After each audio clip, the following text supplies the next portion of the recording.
Assalamualaikum warahmatullahi wabarakatuh. Kami dari kelompok satu ingin mempresentasikan chapter 15 yaitu Equity dari buku Intermediate Accounting edisi 3. Sebelumnya, perkenalkan nama saya Bunga Sania dengan NIM 2023 1211027 dan teman saya. Nityaska Kamalia Putri dengan NIM 2023 1211065.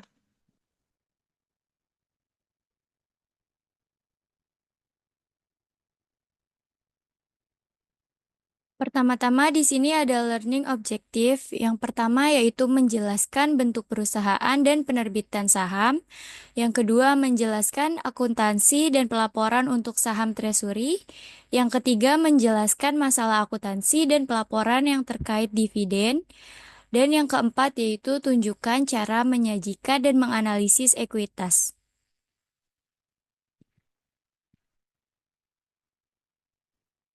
Di sini ada preview dari chapter 15, yaitu ada corporate capital yang meliputi corporate form, component of equity, issuance of share. Terus selanjutnya di sini ada reacquisition of share, yaitu berisi dari purchase of treasury share, sale of treasury share, dan retiring treasury share.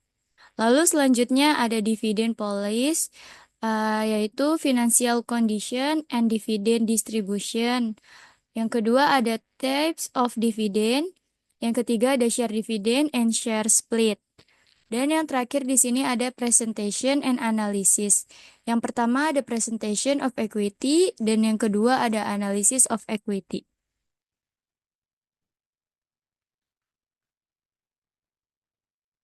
Lalu di sini kita akan membahas tentang corporate capital, tiga bentuk utama organisasi bisnis, yaitu yang pertama ada proprietorship, partnership, dan corporation. Ciri-ciri khusus bentuk korporasi atau corporate form, yang pertama yaitu pengaruh hukum perusahaan, yang kedua penggunaan sistem berbagi atau share system, yang ketiga pengembangan berbagai kepentingan kepemilikan.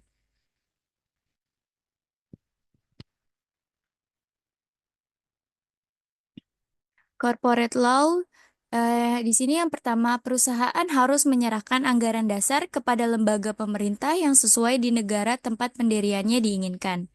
Lalu yang kedua, governmental agency issue a corporation charter.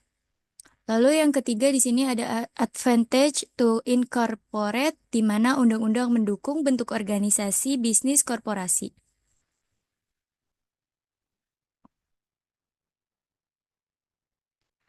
Lalu selanjutnya di sini ada share system. Jika tidak ada ketentuan untuk membatasi, maka setiap saham mempunyai hak-hak sebagai berikut. Yang pertama yaitu untuk membagi keuntungan dan kerugian secara proporsional. Yang kedua yaitu untuk berbagi secara proporsional dalam pengelolaan atau the right to vote for director. Lalu yang ketiga untuk berbagi aset secara proporsional pada saat likuidasi. Dan yang terakhir untuk berbagi secara proporsional dalam penerbitan saham baru di kelas yang sama disebut the primitive right.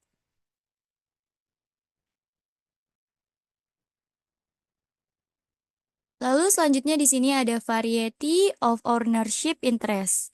Ordinary share represent the residual corporate interest.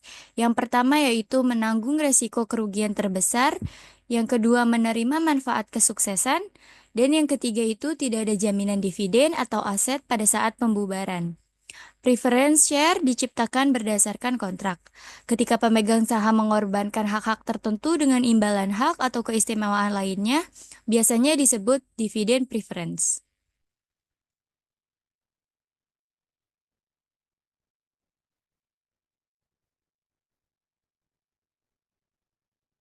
Lalu di sini ada komponen of equity. Equity sering diklasifikasikan dalam laporan posisi keuangan ke dalam kategori berikut. Yang pertama itu ada share capital, yang kedua ada share premium, yang ketiga ada retained earnings, yang keempat ada accumulated other comprehensive income, Yang kelima ada treasury share, dan yang terakhir ada non-controlling interest atau minority interest.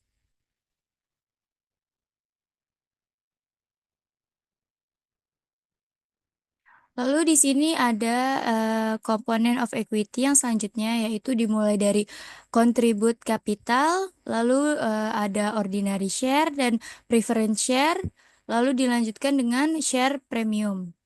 Lalu dua sumber ekuitas itu berasal dari contributed capital dan retained earnings dan dikurangi dengan treasury share. Lalu di sini ada persamaan akuntansi di mana aset dikurangi liability sama dengan equity.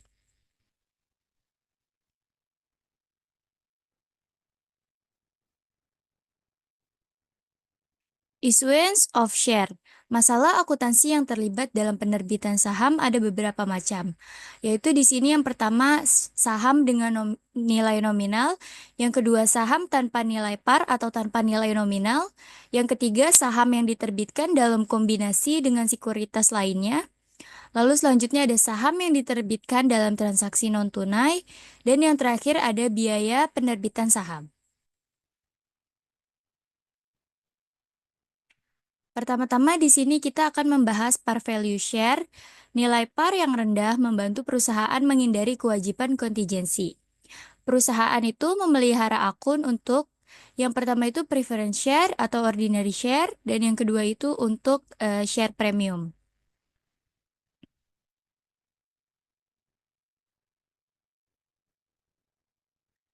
Lalu di sini kita akan membahas yang kedua yaitu no par share. Alasan penerbitan no par share yaitu yang pertama menghindari kontingen liability, yang kedua menghindari keracuan atas pencatatan par value versus fair market value. Kelemahannya yaitu kelemahan utama saham tanpa nilai nominal adalah beberapa negara mengenakan pajak yang tinggi terhadap penerbitannya. Selain itu, di beberapa negara total, harga penerbitan dari saham tanpa nominal dipandang sebagai model legal, sehingga menurunkan fleksibilitas pembayaran dividen.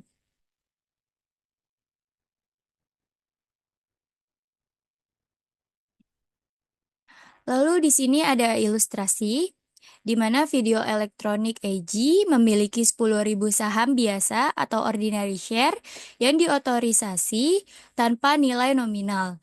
Jika video elektronik penerbitkan 500 saham secara tunai pada harga 10 per saham, maka akan dibuatkan entry sebagai berikut. Yaitu di sini ada cash terhadap share capital ordinary sebesar 5.000. Lalu video elektronik menerbitkan 500 saham lagi seharga 11 per saham. Jurnalnya tetap sama yaitu cash pada ordinary capital, yaitu jurnalnya cash pada share capital ordinary sebesar 5.500.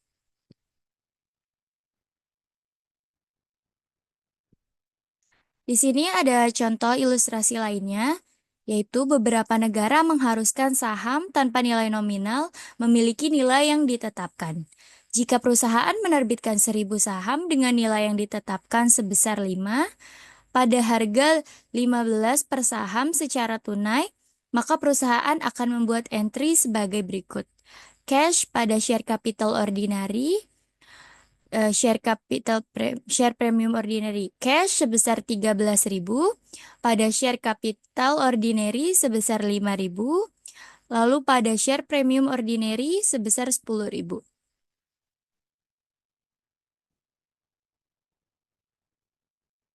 Lalu pembahasan yang ketiga di sini yaitu adalah saham diterbitkan dengan sekuritas lainnya. Di sini menggunakan dua metode alokasi penerimaan hasil penerbitan, yaitu di sini ada metode proporsional dan yang kedua itu ada metode incremental.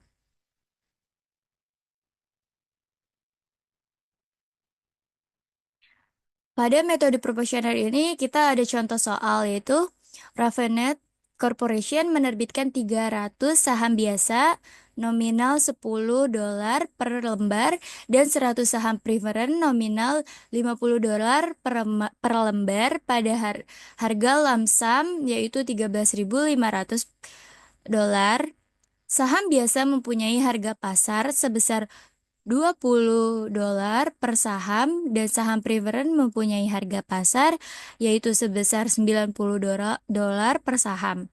Di sini bisa dilihat yaitu ada saham biasa atau ordinary share sebanyak 300 lembar dan kita kalikan dengan harga pasarnya yaitu udah diketahui di contoh ilustrasinya itu sebesar $20 dan kita kalikan 300 dengan $20 tersebut dan kita menemukan hasilnya 6.000. Lalu selanjutnya di sini ada saham preferred sebanyak 100 lembar. Lalu kita kalikan dengan harga pasarnya yang sudah ditentukan yaitu $90 dengan total yang kita kalikan yaitu sebesar 9.000. Lalu di sini harga pasarnya kita jumlahkan dari saham ordinary ordinary share dan preferred share yaitu 6.000 ditambah 9.000 sebanyak $15.000. Lalu kita alokasikan di mana saham biasa dan saham preferennya. Harga penerbitan itu atau kita biasa sebut dengan lamsam itu sudah diketahui di soal sebesar 13.500. Lalu kita masukkan 13.500 pada saham biasa dan preferen dan kita alokasikan persenan yang sudah ditentukan yaitu sebesar 40% untuk saham biasa dan 60% untuk saham preferen. Dengan total 40% dikalikan 13.500 yaitu hasilnya 5.400 dan 13.500 dikalikan dengan 60% yaitu hasilnya 8.100.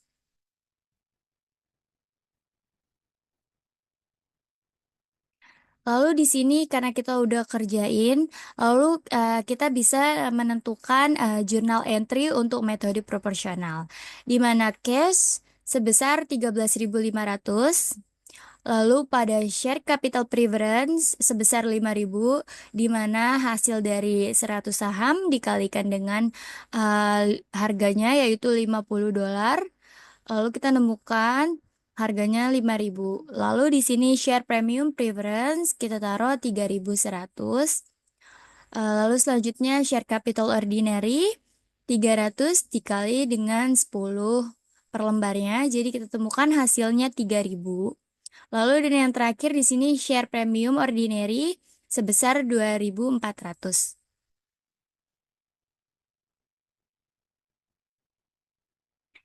Metode yang kedua yaitu ada metode incremental dengan contoh soal variasi. Revenet Corporation menerbitkan 300 saham biasa nominal $10 per lembar dan 100 saham preferred nominal 50 per lembar pada harga lamsam sama dengan contoh sebelumnya yaitu 13.500. Saham biasa mempunyai harga pasar 20 per lembar dan harga pasar saham preferred tidak diketahui.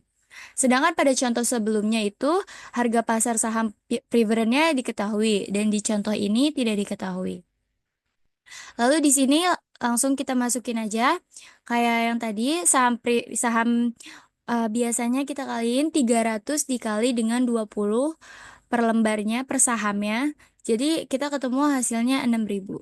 Lalu di sini saham preferennya kita tahu nih sahamnya sebanyak 100 lembar, tapi kita nggak tahu harga pasarnya berapa. Jadi 100 dikalikan 0 itu hasilnya akan 0. Lalu di sini harga pasarnya kita ketahui yaitu 6.000 karena hanya dari saham biasa saja. Lalu kita alokasikan di mana saham biasa dan saham preferen. Harga penerbitan saham biasa itu sebesar 6.000 dan harga penerbitan preferen itu adalah lamsamnya 13.500. Lalu kita kurangi sebesar 6.000. Lalu ketemu pada saham biasanya yaitu 6.000 dan preferennya itu 7.500. 13.500 dikurangi 6.000. Lalu selanjutnya mohon maaf slide sebelumnya.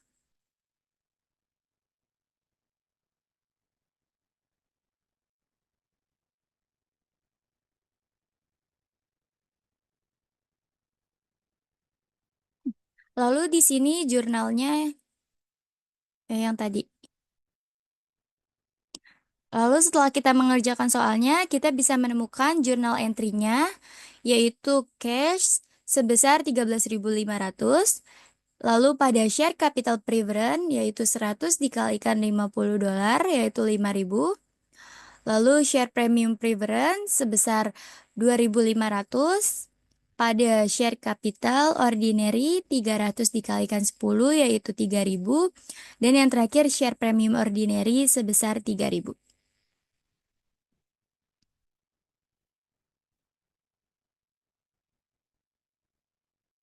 Lalu di sini ada yang selanjutnya, yang keempat, saham diterbitkan dalam transaksi non-cash.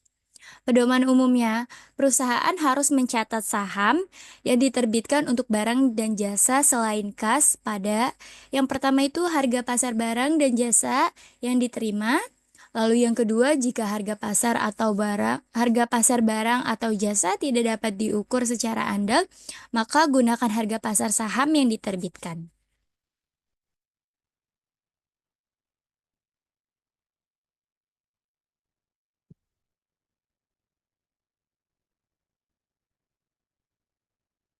Lalu di sini ada ilustrasinya.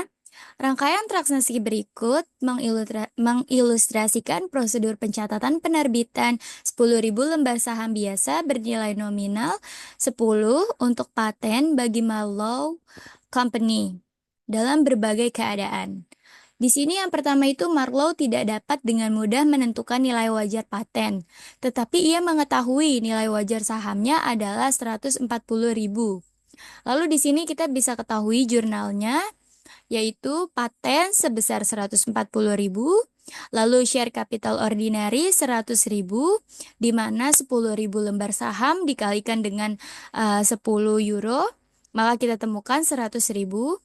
Lalu share premium ordinary yaitu sisanya 140.000 dikurangi dengan 100.000 yaitu 40.000.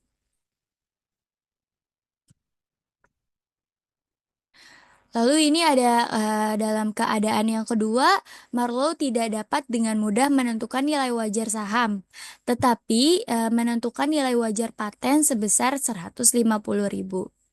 Lalu di sini jurnal kita bisa simpulkan yaitu paten sebesar 150.000 pada share capital ordinary sebesar 100.000 yaitu tadi 100 dikalikan dengan 10. Lalu di sini share premium ordinary yaitu 50.000.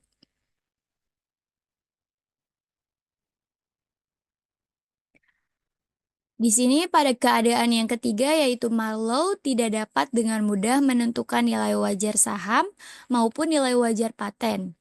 Konsultan independen menilai paten tersebut sebesar 125.000 euro berdasarkan arus kas yang diharapkan didiskontokan, yaitu jurnalnya paten sebesar 125.000, pada share capital ordinary sebesar 100.000, dan pada share premium ordinary sebesar 25.000. Lalu di sini yang terakhir yaitu ada biaya penerbitan saham, biaya langsung yang terjadi untuk menjual saham seperti biaya underwriting, honor akuntan dan hukum, biaya cetak, dan yaitu yang terakhir ada pajak. Dan harus dikurangi hasil penjualan saham.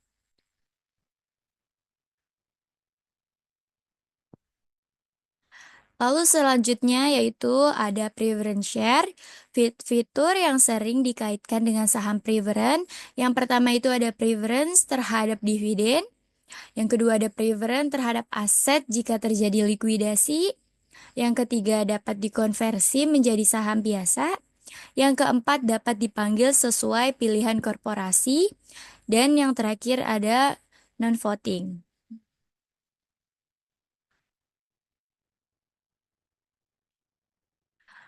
Preference share yaitu fitur preference share yang pertama ada kumulatif, participating, convertible, callable, dan yang terakhir ada redeemable. Suatu korporasi dapat menerapkan preferensi atau batasan apapun selama tidak melanggar undang-undang pendirian negaranya.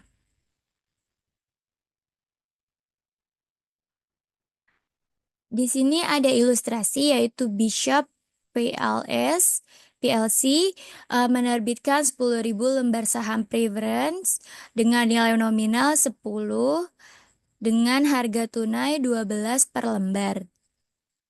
Bishop mencatat penerbitan tersebut sebagai berikut, yaitu cash sebesar 120.000,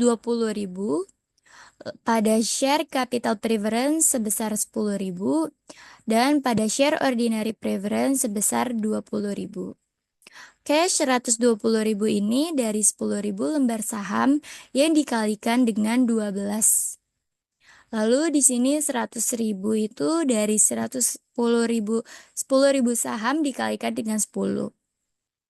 Dan share ordinary preference-nya yaitu adalah selisih dari cash dan share capital preference.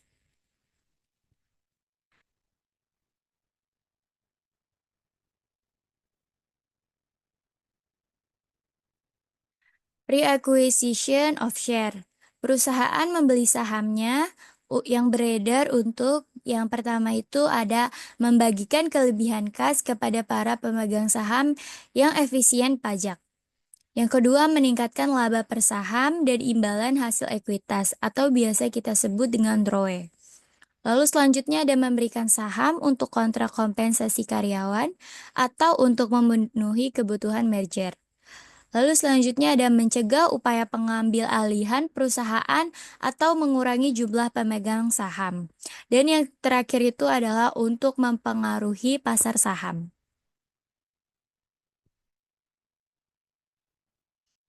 Lalu di sini ada membeli saham treasury, yaitu menggunakan dua metode yang dapat diterima. Yang pertama yaitu metode cost, lebih banyak diterapkan. Lalu yang kedua itu ada metode nominal atau nilai yang ditetapkan. Saham treasury itu mengurangi ekuitas.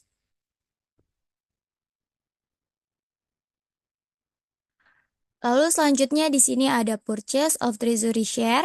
Ada ilustrasi bahwa Pacific Company menerbitkan 100.000 lembar saham biasa dengan nilai nominal $1 pada harga $10 per lembar. Selain itu, perusahaan memiliki laba ditahan atau retained earning sebesar $300.000. Lalu di sini equity share capital ordinary dengan harga parnya itu $1, 100.000 lembar saham. Lalu kita isu dan outstanding sebesar 100.000. Lalu share premium ordinarinya sebesar 900.000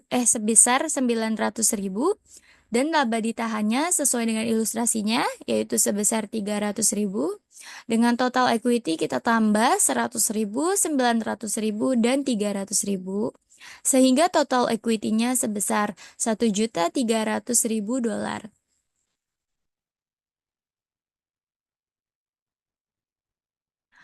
Lalu di sini ilustrasinya. Yang kedua ada terusannya yaitu pada tanggal 20 Januari 2019 Pacific mengakuisisi 10.000 lembar sahamnya dengan harga $11 per lembar. Lalu Pacific mencatat akuisisi ulang tersebut sebagai berikut, yaitu treasury share pada cash sebesar 110.000, di mana 10.000 lembar saham dikalikan dengan harga per lembarnya yaitu sebesar $11.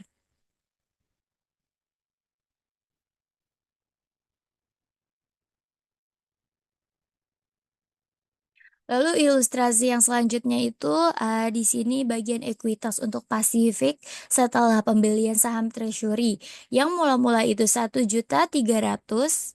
Maka di sini kita kurangi karena di sini treasury share itu mengurangi equity. Jadi kita kurangi cost of treasury share-nya yaitu sebesar 110.000 yang tadinya 10.000 lembar saham dikalikan dengan 11. Maka total equity-nya yaitu 1.190.000.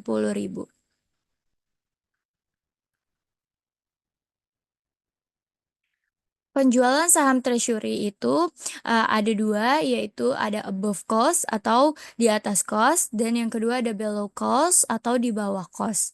Keduanya itu meningkatkan total aset dan equity.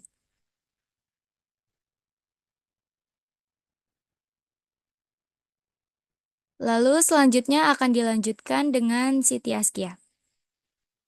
Itu ada sale of treasury share. Di sini ada penjualan saham treasury di atas cost. Pacific membeli saham tersebut pada harga $11 per saham. Sekarang perusahaan menjual 1.000 lembar saham treasury pada harga $15 per saham pada 10 Maret. Pacific membuat jurnal sebagai berikut. Cash di sini ada 1.000 dikali sama $15 sama dengan 15.000 pada treasury share seharga 1.000 dikali $11 sama dengan 11.000 pada share premium treasury. Selanjutnya ada saham treasury di bawah cost. Pacific menjual 1.000 saham treasury lagi pada 21 Maret dengan harga $8 per saham. Perusahaan membuat jurnal sebagai berikut. Cash 1.000 dikali $8 sama dengan 8.000 terhadap share premium treasury seharga 3.000. Treasury share 1.000 dikali 11.000 sama dengan 11.000. Hasil 3.000 tadi itu dari 11.000 dikurang dengan 8.000. Di sini ada sale of treasury share. Di sini tadi tuh pas di ilustrasi yang sebelumnya itu, pada ini ada ilustrasi 15.6 treasury share transaction in share premium treasury account. Share premium treasury itu pada Maret 21 3.000, pada Maret tanggal 10 itu seharga 4.000 dan di balance account-nya itu ada 1.000. Nah, di ilustrasi bawahnya itu dimisalkan Pacific menjual 1.000 lembar saham treasury lagi pada harga $8.000 per saham pada 10 April. Nama jurnalnya di sini ada cash sama dengan 1.000 dikali $8 seharga 8.000 terhadap share premium treasury-nya 1.000 dan return earning-nya itu 2.000 terhadap treasury share-nya itu 1.000 dikali 11.000 sama dengan 11.000. Di sini ada reacquisition of share, pembatalan saham treasury, keputusan yang mengakibatkan pembatalan saham treasury dan penurunan jumlah saham yang diterbitkan. Selanjutnya ada dividen policy. Sangat sedikit perusahaan yang membayar dividen dengan jumlah yang sama dengan laba ditahan yang secara legal tersedia. Kenapa? Yang pertama itu memenuhi kesepakatan dengan kreditor. Yang kedua, memenuhi persyaratan pendirian oleh negara. Yang ketiga, untuk mendanai pertumbuhan dan ekspansi. Yang keempat, untuk meratakan pembayaran dividen. Yang kelima, untuk membentuk cadangan terhadap kemungkinan kerugian. Di sini ada kondisi keuangan dan distribusi dividen.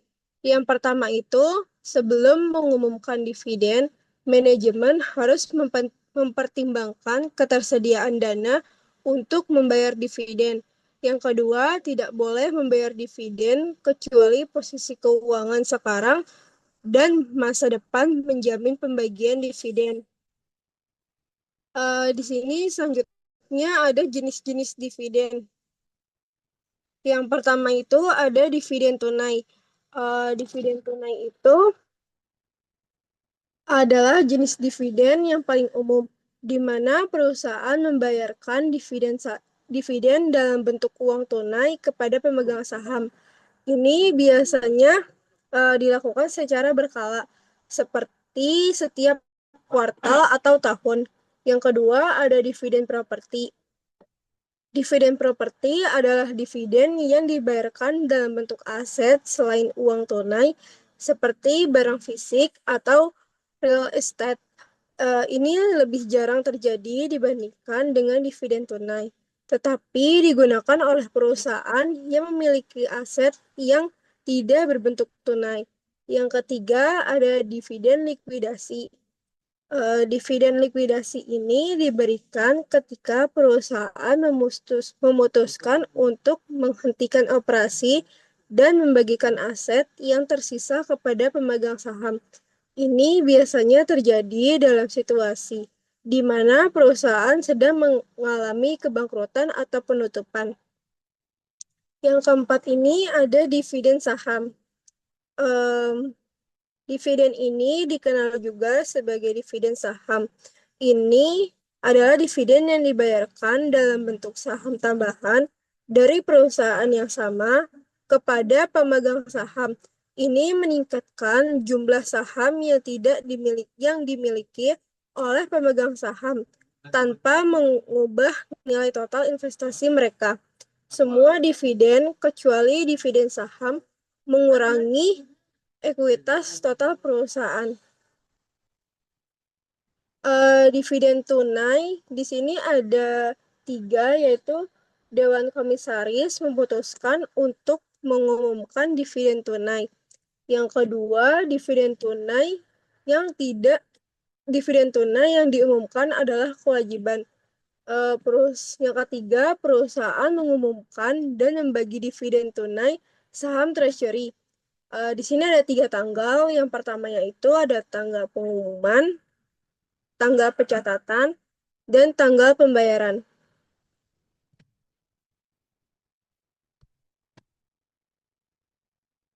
Selanjutnya di sini ada ilustrasi tentang dividen polis. Yang pertama itu ada Wayfresh Corporate pada 10 Juni mengumumkan dividen tunai 50 sen per saham untuk 1,8 juta lembar saham beredar yang akan dibayar pada 16 Juli kepada semua pemegang saham yang tercatat pada 24 Juni. Pada tanggal pengumuman, yaitu 10 Juni, return earning 900.000 terhadap dividen payable yaitu 900.000. Dan pada tanggal pengumuman, yaitu pada tanggal 24 Juni, itu no entry. Dan tanggal 16 Juli itu ada dividen payable sebesar 900.000 terhadap cash 900.000. Selanjutnya ada dividen properti, yaitu dividen yang dibayarkan dengan aset selain cash. Yang kedua, menyajikan properti yang akan dibagikan pada nilai pasar, mengakui laba atau rugi. Selanjutnya ada ilustrasi, yaitu dari dividen properti tadi. Nah, ini ada Tencent Ltd membagikan kepada pemegang sahamnya investasi dalam sekuritas held for trading dengan kos sebesar $1.250.000 sebagai dividen. Perusahaan mengumumkan dividen properti pada tanggal 28 Desember 2018 akan dibagikan pada 30 Januari 2019 kepada pemegang saham yang tercatat pada 15 Januari 2011. Pada waktu pengumuman sekuritas mempunyai harga pasar sebesar 2 juta dolar. Bisa membuat jurnal sebagai berikut. Pada tanggal pengumuman 28 Desember, yaitu jurnal equity investment sebesar 750.000 dolar terhadap unrealized holding gain or loss income sebesar 750 dolar. Selanjutnya itu ada return earning sebesar 2 juta dolar terhadap properti dividends payable sebesar 2 juta dolar. Ini masih sama dengan ilustrasi yang sebelumnya, cuman bedanya di sini ada pencatatan di tanggal 30 Januari 2019, yaitu di debitnya ada property dividends payable-nya sebesar 2 juta, terhadap equity investment-nya sebesar 2 juta. Selanjutnya di sini ada dividen likuidasi yang dimana semua dividen tidak didasarkan pada laba akan mengurangi jumlah modal disetor oleh pemegang saham. Di sini ada ilustrasinya yaitu MC Chinese minus in membagikan dividen kepada para pemegang saham biasa sebesar 1.200.000 dolar. Dalam pengumuman dividen tunai dinyatakan bahwa dari jumlah tersebut sebesar 900 dolar merupakan pembagian laba dan sisanya merupakan pengembalian modal. MCSNE minus mencatat sebagai berikut. Tanggal pengumumannya yaitu di return earning sebesar 900.000, dan share premium ordinary-nya sebesar 300.000. Dividen payable-nya sebesar 1.200.000. Nah, selanjutnya ini masih sama dengan ilustrasi yang tadi. Cuma di sini ada tanggal pengumuman yang barunya, yaitu dividen payable-nya sebesar 1.200.000. Terus ada cash-nya sebesar 1.200.000. Nah, selanjutnya di sini ada share dividends and share split. Di sini itu ada dividen saham yang dimana penerbitan oleh perusahaan sahamnya sendiri kepada para pemegang saham secara pro rata tanpa menerima imbalan apapun. Yang kedua, nilai nominal, bukan nilai wajar, digunakan untuk mencatat dividen saham. Yang ketiga, bagi dividen tidak mempengaruhi aset atau kewajiban. Yang keempat, ada entry jurnal mencerminkan klasifikasi ekuitas. Yang terakhir itu ada dividen saham biasa yang dibagikan dilaporkan di bagian ekuitas sebagai tambahan modal saham biasa. Selanjutnya di sini ada ilustrasi dari share dividen yang dimana Vina PLC memiliki 100 lembar saham biasa dengan nilai nominal 1 dolar dan laba ditahan sebesar 50.000 dolar. Jika Vine mengumumkan dividen saham sebesar 10%, maka Vine akan menerbitkan 10.000 lembar saham tambahan kepada pemegang saham saat ini. Nilai wajar saham pada saat dividen saham adalah 8 dolar. Berdasarkan informasi ini, entry yang dibuat sebagai berikut. Di tanggal pengumumannya itu ada return earning sebesar 10.000 terhadap ordinary share dividend distributable sebesar 10.000. Dan ini masih sama juga contoh ilustrasinya yang kayak tadi.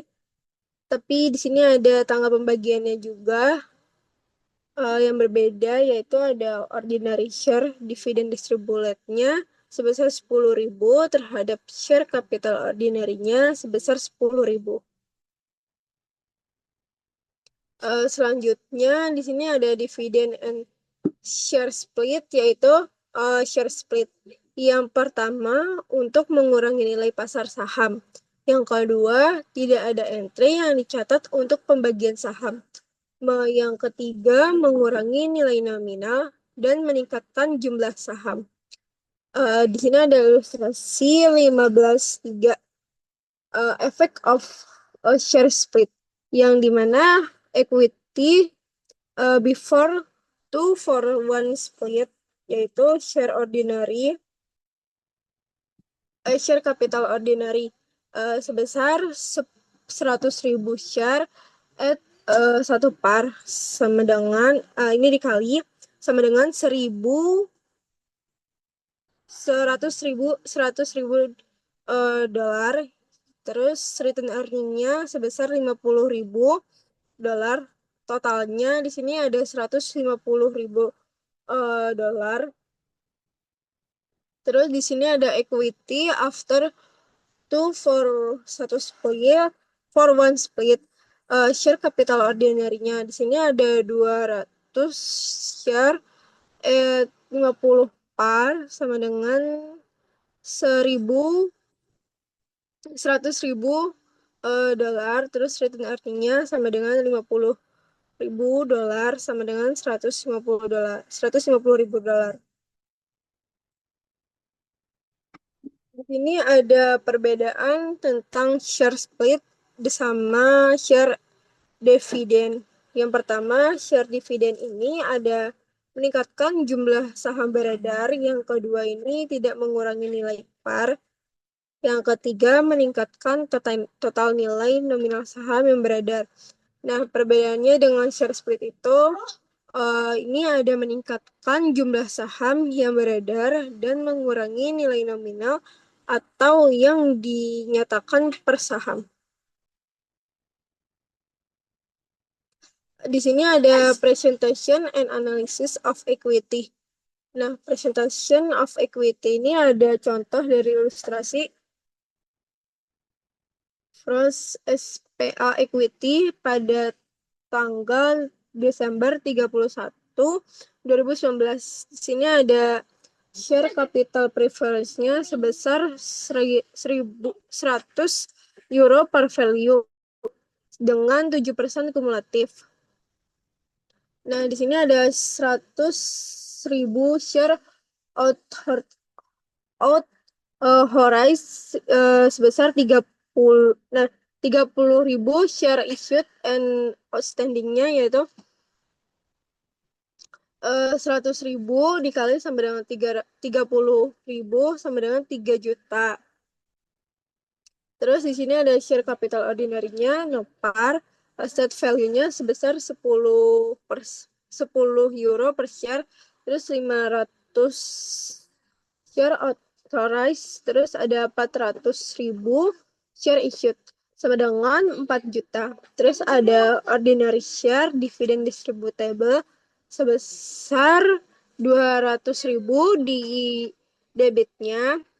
Terus di total dari 3 juta, terus ditambah 4 juta, ditambah sama dengan 200.000, itu 7.200.000 euro.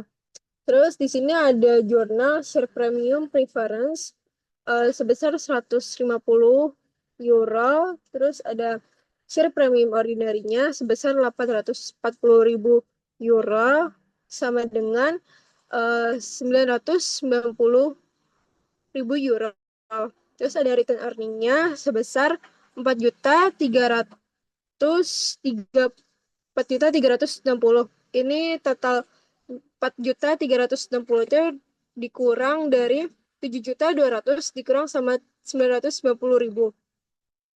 Terus ada treasury share-nya itu 2 juta ordinary 2.000 ordinary share sama dengan 190.000.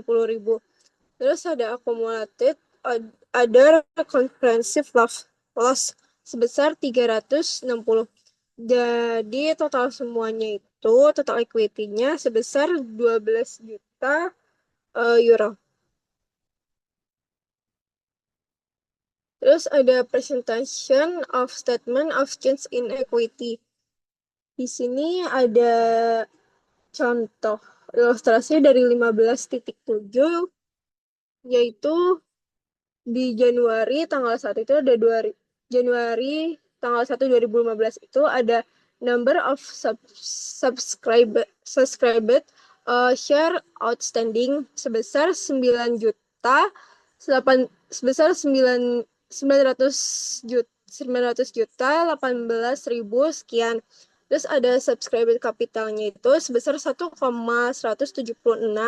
Terus ada kapital surplusnya itu sebesar 3.143. Terus ada return earningnya sebesar 28.777. Ada comprehensive income-nya itu sebesar 5.482.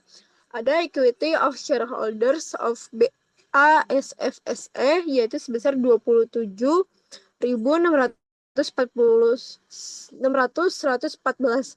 Di sini ada minority interest yaitu sebesar 581. Dari total equity-nya itu sebesar 28.195. Terus di sini ada effect of acquisitive interest-nya itu tidak diketahui. Terus ada dividend paid-nya itu hanya diketahui dari RE-nya sebesar 2.572. Terus ada equity shareholders of BSAFSE-nya itu sama dengan RE. Terus ada minority interest-nya sebesar 234 dengan total equity-nya itu sebesar 2.806. Terus ada income, ada net income-nya itu. Yang diketahui RE-nya itu sebesar 3.987.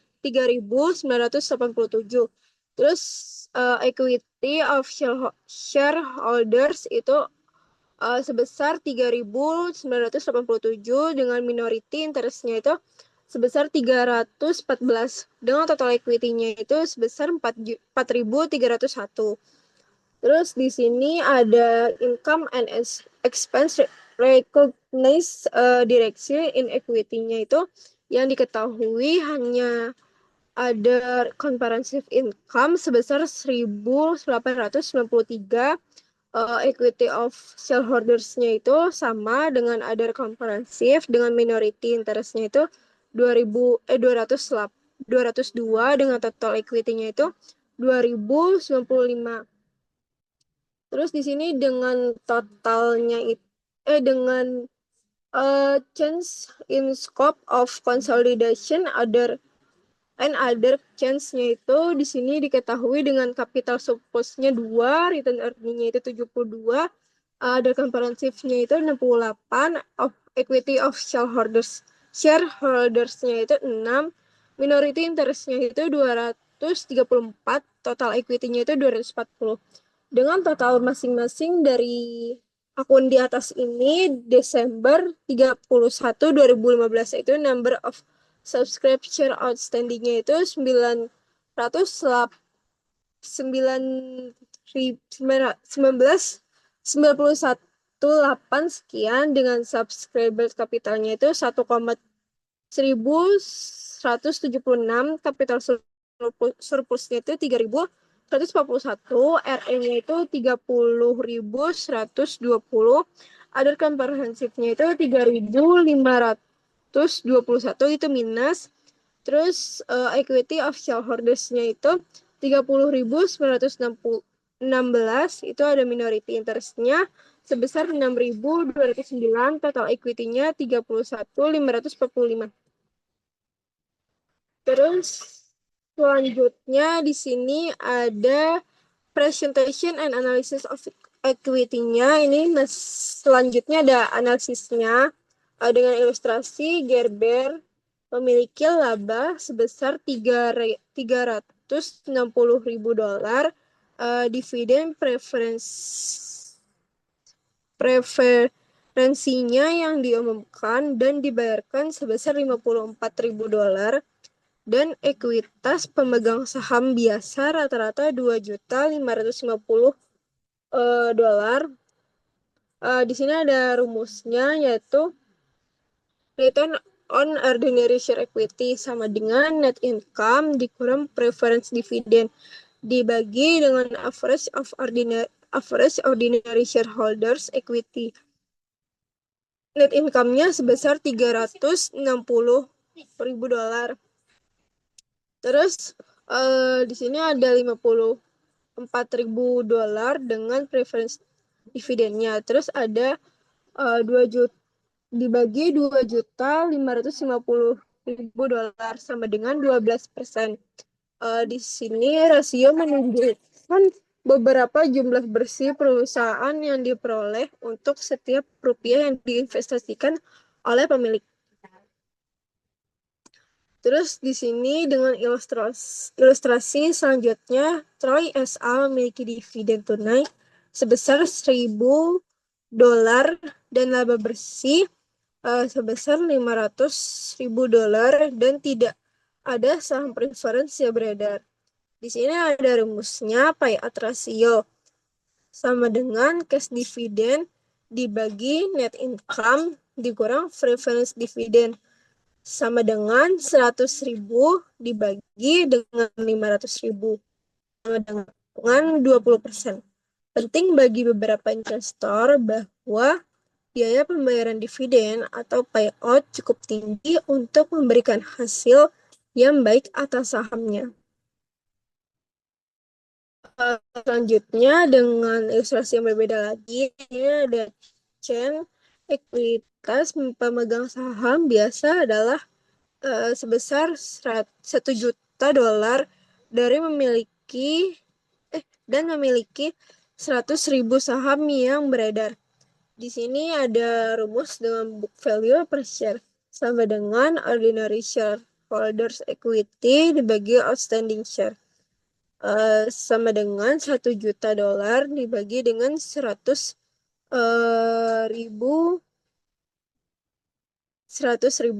sama dengan yaitu 10 per share. Jumlah masing-masing saham akan diterima perusahaan dilikuidasi berdasarkan jumlah yang dilaporkan pada posisi keuangan.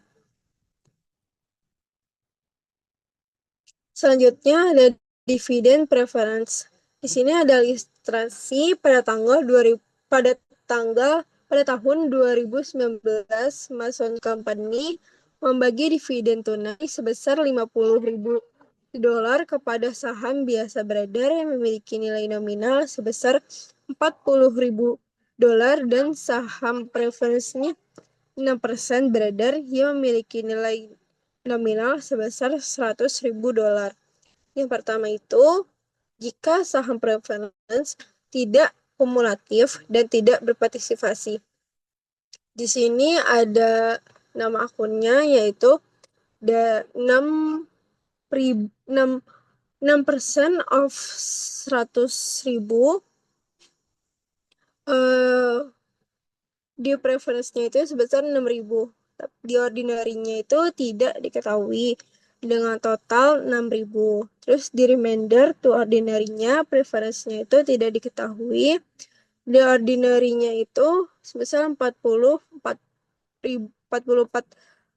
euro dengan total 44.000 euro.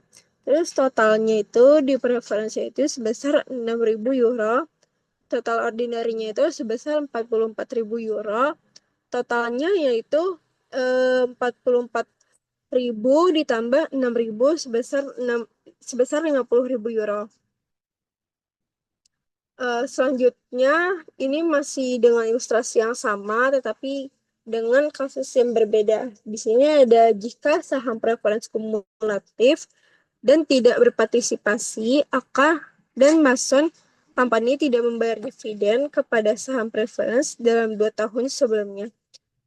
Di sini ada dividen in area 6% of 100.000 euro for 2 years.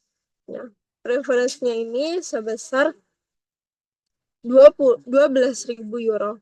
Di ordinary-nya tidak diketahui totalnya yaitu 12.000 euro. Terus ada current years dividend 6% of 100.000 euro. Preference-nya itu 6.000, ordinary-nya itu tidak diketahui, totalnya sama dengan 6.000 euro. Terus di remainder itu ordinary, preference-nya itu tidak diketahui, di ordinary-nya itu sebesar 32.000 euro.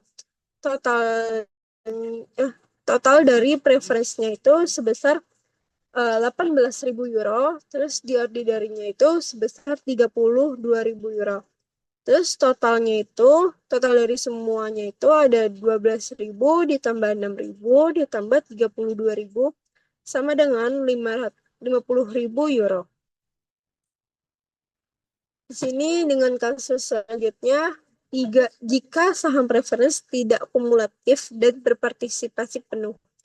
Nah, di sini ada current year's dividend sebesar 6%. Preference-nya itu sebesar 6.000, ordinary-nya sebesar 24.000 dengan total 24.000 ditambah 6.000 yaitu 30.000. Terus partisipasi dividen of 4.000, preference-nya itu sebesar 4.000, terus ordinary-nya itu sebesar 16.000. Totalnya itu 16.000 ditambah 4.000 sama dengan 20.000. Terus totalnya itu dari preferensinya itu 6.000 ditambah 4.000 sama dengan 10.000. Terus ordinary-nya itu 24.000 ditambah 16.000 sama dengan 40.000. Total dari semuanya itu 30.000 ditambah 20.000 sama dengan 50.000. Terus di sini ada current year's dividend sama dengan preference sebesar 6% of 100.000 euro sama dengan 6.000. Terus ada ordinary 6% of 400.000 sama dengan 24.000. Totalnya yaitu 24.000 ditambah 6.000 itu sama dengan 30.000. Terus ada amount available for partisipannya itu 50.000 dikurang sama 30.000 sama dengan 20.000.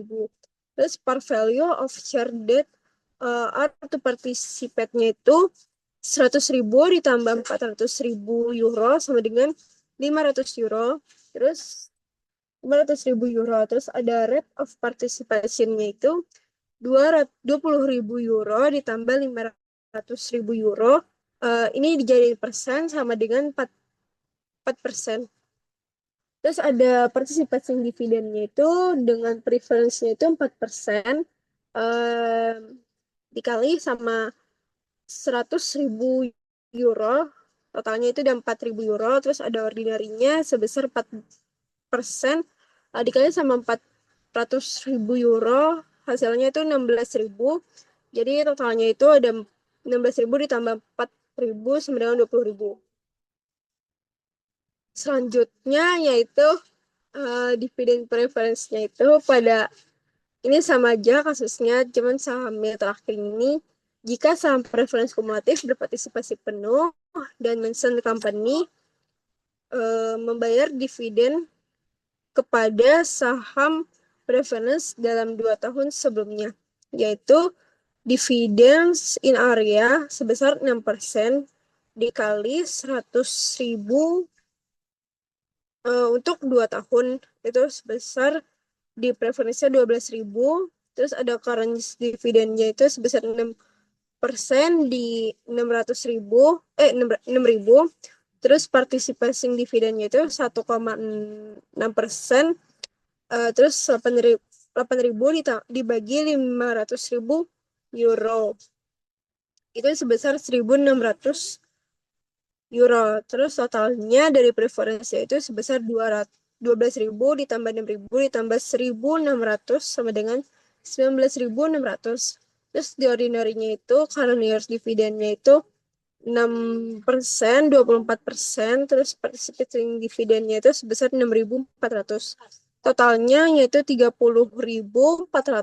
Total dari semuanya itu 12.000 ditambah 30.000 ditambah 8.000 sama dengan 50.000 euro.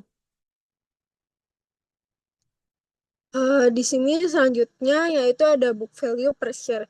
Nilai buku per saham dihitung secara aset bersih dibagi saham beredar pada akhir tahun. Perhitungan menjadi lebih kompleks jika perusahaan memiliki saham preference.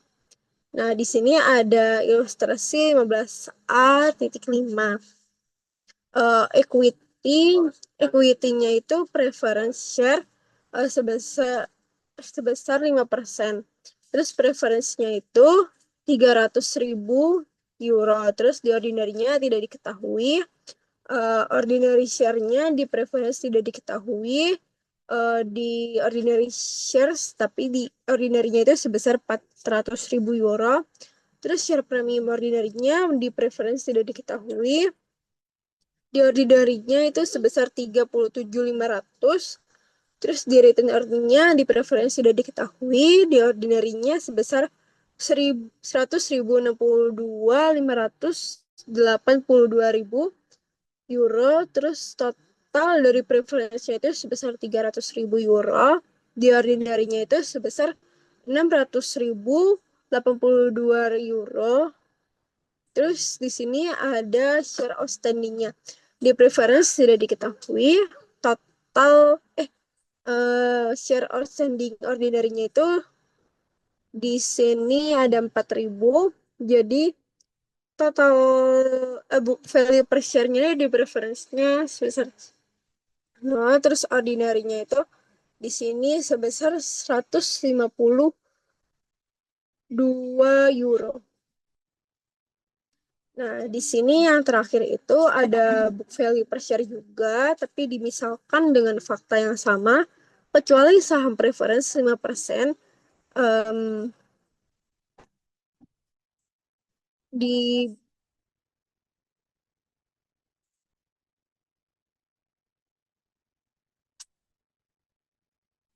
persen kumulatif berpartisipasi sampai 8%, dan dividen untuk 3 tahun sebelum ini tertunggak. Di sini ada equity, preference share-nya itu diketahui 5%, untuk preference-nya 300.000 euro, terus di ordinary-nya itu tidak diketahui. Ordinary share-nya di preference tidak diketahui. Ordinary-nya itu ordinary shares-nya itu 400.000 euro. Terus share premium ordinary-nya di preference itu tidak diketahui. Terus ada ordinary share premium ordinary-nya itu sebesar 37.500. Di sini ada return earning-nya. Dividends in area 3 tahun sebesar 5% per tahun. Sama dengan di preference-nya itu 45.000 euro, di ordinary-nya tidak diketahui. Terus current year's requirement sebesar 5%. Di preference-nya itu 15.000, di ordinary-nya itu 20.000 euro. Terus participation additional sebesar 3%. Di preference-nya itu 9.000. Terus di ordinary-nya itu 12.000. Terus ada remainder to ordinary, di preference-nya tidak diketahui. Ordinary-nya 61.582. Terus total dari preference-nya itu 300.000 ditambah 45.000 ditambah 15.000 ditambah 9.000 euro sama dengan 369.000 euro. Nah, di ordinary-nya ini totalnya sebesar 400.000 ditambah 37.500 ditambah 20.000 ditambah 21 ditambah 12.000 ditambah 61.582 sama dengan 531.82 euro. Nah, di sini ada share outstanding-nya. Di preference-nya itu tidak diketahui. Terus di share ordinary-nya ini ada 531.82 dibagi 4.000 sama dengan book value-nya per share sama dengan 132.77. Sekian dari kelompok kami, kelompok 1. Kurang lebihnya mohon maaf apabila ada salah kata atau salah penyampaian. Mohon dimaafkan. Terima kasih. Wassalamualaikum warahmatullahi wabarakatuh.